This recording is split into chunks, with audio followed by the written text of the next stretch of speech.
प्रधानमंत्री नरेंद्र मोदी ने जिस तरह से राजस्थान में ऑपरेशन सिंदूर को लेकर भाषण दिया, कहा कि मेरी रगों में सिंदूर दौड़ता है, उसके बाद सोशल मीडिया पर कोहराम मचा हुआ है।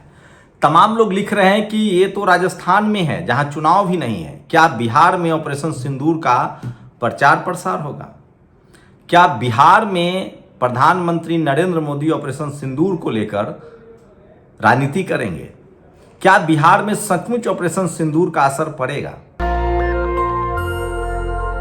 मैं फिर कह रहा हूं, पानी बहुत बह चुका है। आपको जानकर हैरानी होगी कि अब बिहार ही नहीं, पूरे देश में बहुजन मॉडल पर राजनीति होगी और किस तरह से तमाम बहुजन लीडरशिप वाले नेता बहुजन मॉडल की तरफ बढ़ रहे हैं, इस वीडियो में आपको पता चल जाएगा। पिछले 10 से 11 साल से हम लोग लगातार यही कोशिश कर रहे थे। मैं बार बार आपको कह रहा था कि 90 के दशक में जब बहुजन समाज के मुट्ठी भर नेता राष्ट्रीय फलक पर छा रहे थे और वो बहुजन आंदोलन को घर घर पहुंचा रहे थे, तब समाज उतना जागरूक नहीं था।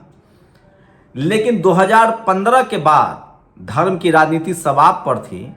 बहुजन नेता भी कहीं ना कहीं धर्म की राजनीति में छिप गए थे, छुप गए थे या अपने आप को किनारे कर लिया था। उनको नहीं अंदाजा था कि पिछले 10 साल में बीजेपी के सत्ता में आने के बाद सोशल मीडिया की वजह से जिस तरह से खासकर पिछड़े समाज की हकमारी हो रही है और इकोनॉमिक वीकर सेक्शन के नाम पर ओबीसी की लूट हो रही है, सरकारी चाहे 69,000 शिक्षक भर्ती का मामला हो, सरकारी नौकरियां खत्म हो रही है, नॉट फाउंड सुटेबल लिखा जा रहा है, अब घर घर बहुजन आंदोलन पहुंच चुका है। तो देखिए ये कैसे असर करा। सोचिए, आज बीएसपी सुप्रीमो मायावती जी ने एक ट्वीट किया और कहा कि ग्वालियर में बाबा साहब की मूर्ति न लगने देना कोर्ट का भी अपमान है। आपको पता ही है किस तरह से एक दलित समाज से आने वाले जज ने कहा था, एक एडवाइजरी थी कि बाबा साहब की मूर्ति लगनी चाहिए, क्योंकि ये कानून का घर है, कानून का मंदिर है। वहां पर खासकर ब्राह्मण समाज के कुछ वकील इसका विरोध प्रदर्शन कर रहे थे, जिसके बाद मायावती जी ने इसको लेकर ट्वीट किया है कि ये ठीक नहीं है, ये गलत है। इससे पहले भी बीएसपी सुप्रीमो मायावती जी बोध गया आंदोलन को लेकर ट्वीट कर चुकी हैं। बीएसपी के नेता भी वहां गए थे, मतलब वो उस आंदोलन के भी समर्थन में हैं। इसका मतलब है कि मायावती जी अब लाइन खींच रही हैं, बहुजन मुद्दों पर वो लगातार प्रखर हो रही हैं और तेजी से बोल रही हैं। उनके ट्वीट के बाद ही हंगामा कट गया था। यूपी में उन्होंने, आपको पता है, 69,000 शिक्षक भर्ती में भ्रष्टाचार के आरोप लगे, उसकी जांच भी हो रही है, पता नहीं कब तक होगी। उसके बाद पता चला कि 2.25 लाख नौकरियां यूपी सरकार देगी, लेकिन बाद में ट्वीट हटा लिया गया। लेकिन अब राजनीति कैसे बदली है बहुजन समाज का, वो सोचिए। लग रहा था 2014 के बाद कि इस देश में सामाजिक न्याय की कोई बात ही नहीं करेगा। धर्म की राजनीति अपने सवाब पर थी। तमाम बहुजन इंटेलेक्चुअल प्रोफेसर्स, डॉक्टर रितु की नौकरी गई, लक्ष्मण यादव की नौकरी गई, रतन लाल को गिरफ्तार कर लिया गया, प्रोफेसर रविकांत पर हमला हुआ, डेल्टा मेघवाल, पायल तडवी, रोहित मेमुला को अपनी शहादत देनी पड़ी। ये सब कुछ 2014 से 2025 के बीच हुआ है। इसी बीच देश भर में हजारों बहुजन समाज के यूट्यूब सोशल मीडिया इन्फ्लुएंसर निकले। दिलीप मंडल ने सोशल मीडिया पर मोर्चा संभाला और न जाने हजारों अनगिनत लोग, जिसको मैं नहीं जानता हूं, जिनका मैं नाम इस वीडियो में नहीं ले रहा हूं, जगह जगह, जिला जिला, गांव गांव में बाबा साहब की जिस तरह से जयंती मनाने जाने लगी, जिस तरह से परिनिर्वाण का कार्यक्रम होने लगा, उससे साफ हो गया था कि ये आंदोलन बहुत बड़ा हो चुका है, बहुत बढ़ चुका है और अब ये राजनीति पर दिखने लगा है। उसके बाद 2014 में धर्म के नाम, उस समय डेवलपमेंट के नाम पर बीजेपी सत्ता में आई। 2019 में उन्होंने राम मंदिर को मुद्दा बनाया और वो फिर सत्ता में आ गए। लेकिन 2024 में जैसे ही बहुजन नेताओं ने बहुजन आंदोलन का झंडा थामा, उनका फायदा हो गया। सबसे ज्यादा फायदा हुआ राहुल गांधी का। राहुल गांधी उस समय जाति जनगणना को लेकर या संविधान को लेकर या बहुजन आंदोलन को लेकर, कॉर्पोरेट में आरक्षण को लेकर, media, judiciary, college, university, bureaucracy पर नहीं बोल रहे थे। वो सिर्फ हाथ में लाल संविधान लेकर चल रहे थे और कह रहे थे कि संविधान खतरे में है। सिर्फ एक बयान से कांग्रेस की संख्या 45 से 100 हो गई। उन्होंने दलित समाज से आने वाले खड़गे को अपना अध्यक्ष बनाया। उसके बाद कांग्रेस को लग गया कि यह मुद्दा फिट है, यह मुद्दा हिट है और अभी दर्जन भर राज्यों में कांग्रेस ने अपने अध्यक्ष को वीकर सेक्शन के लोगों को बनाया, SC ST OBC को बना रहे हैं, चाहे वो झारखंड हो, चाहे उड़ीसा हो, चाहे बिहार हो। इसके बाद अखिलेश यादव को बड़ी सफलता मिली। अखिलेश यादव जो कल तक अपने आप को प्रोग्रेसिव ओबीसी कहते थे, जिन्होंने बाबा साहब के नाम के पार्क को मिश्रा जी के नाम पर रख दिया था, तमाम बहुजन महापुरुषों के नाम के जिले को बदल दिया था। 10 साल की लगातार हार ने उनको सबक सिखा दिया और नतीजा ये हुआ कि वो अब पीडीए करने लगे, पिछड़े दलित अल्पसंख्यक। और नतीजा फायदा ये हुआ कि पिछले चुनाव में 37 सांसद उनके जीत कर आ गए। 37। समाजवादी पार्टी के इतने सांसद कभी नहीं जीते थे, मुलायम सिंह के दौर में भी नहीं। इसके बाद राहुल गांधी को और बल मिला और राहुल गांधी ने तो बाकायदा अपने पार्टी में भी इसका ऐलान कर दिया और राहुल गांधी खुलकर इस मुद्दे पर बैटिंग करने लगे। अखिलेश यादव को भी लग गया, बीच बीच में जिस तरह से झटके लगे। अखिलेश यादव का साथ तमाम सवर्ण विधायकों ने छोड़ दिया, राहुल गांधी का साथ तमाम उनके सवर्ण नेताओं ने छोड़ दिया, सब बीजेपी में चले गए। उसके बाद ये बदलाव हुआ और अब सोचिए तेजस्वी यादव जो सबसे अहम कड़ी हैं बिहार में, अखिलेश यादव अब पूरी तरह से पीडीए, पिछड़े दलित अल्पसंख्यक की बात कर रहे हैं।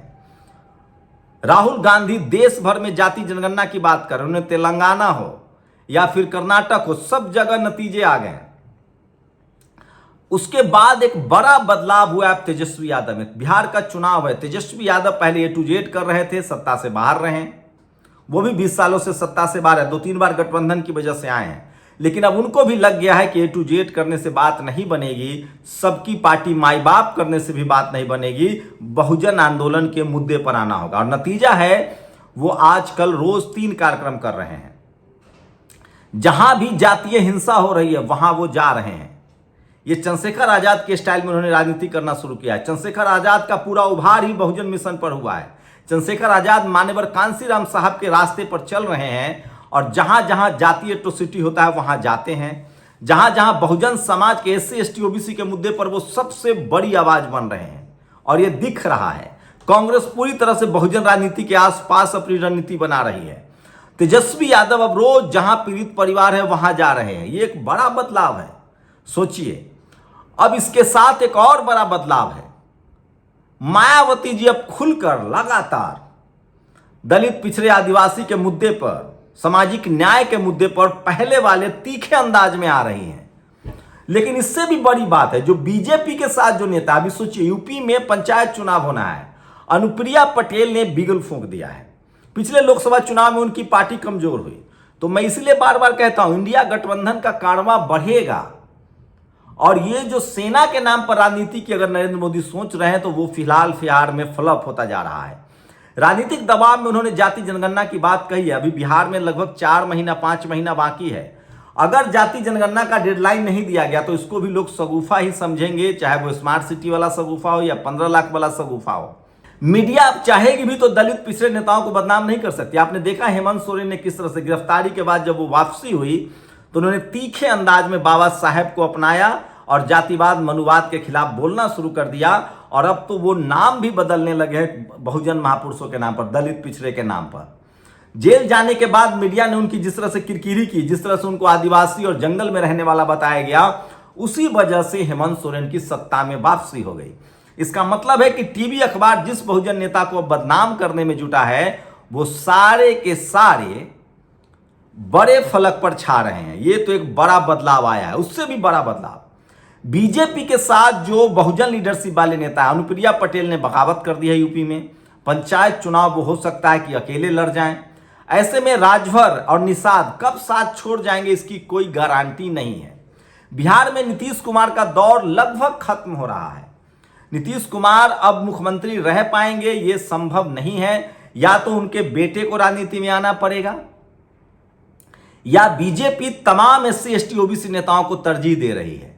तो लब्बो-लुआ भी है कि उपेंद्र कुशवाहा हो या नीतीश कुमार हो या चिराग पासवान हो या मांझी हो, अगर राहुल गांधी 150 का आंकड़ा पार करते हैं और अगर मान लीजिए तमाम बहुजन दल एक साथ हो जाते हैं, चाहे वो चंद्रशेखर हो या मायावती जी हो, अखिलेश यादव हो, तो ये सब, मैं बार बार कह रहा हूं, कुछ नेता बीजेपी के साथ कभी नहीं जा सकते हैं।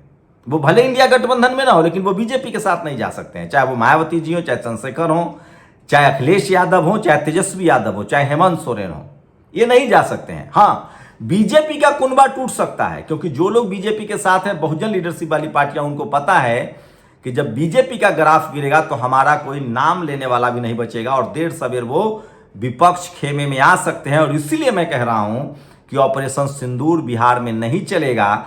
सामाजिक न्याय की ही बिहार में राजनीति होगी और ये लाइन मजबूत खींचेगी और ये बिहार चुनाव में दिख जाएगा आपको। तमिलनाडु के बाद बिहार में इस तरह के हालात बन गए हैं कि शायद ही जनरल कैटेगरी के उम्मीदवारों को कोई पार्टी टिकट दे, क्योंकि उनकी संख्या लगभग 10% ही है और 10% पर कौन रिस्क लेगा। 10% से ज़्यादा टिकट ही शायद न मिले।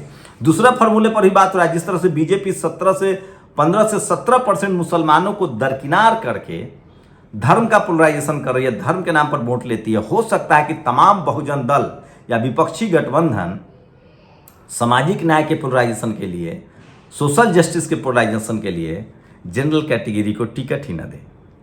तो ये तो तय है कि ऑपरेशन सिंदूर बिहार में कारगर होता हुआ नहीं दिख रहा है। आप लोग अपनी राय दीजिए। शुक्रिया।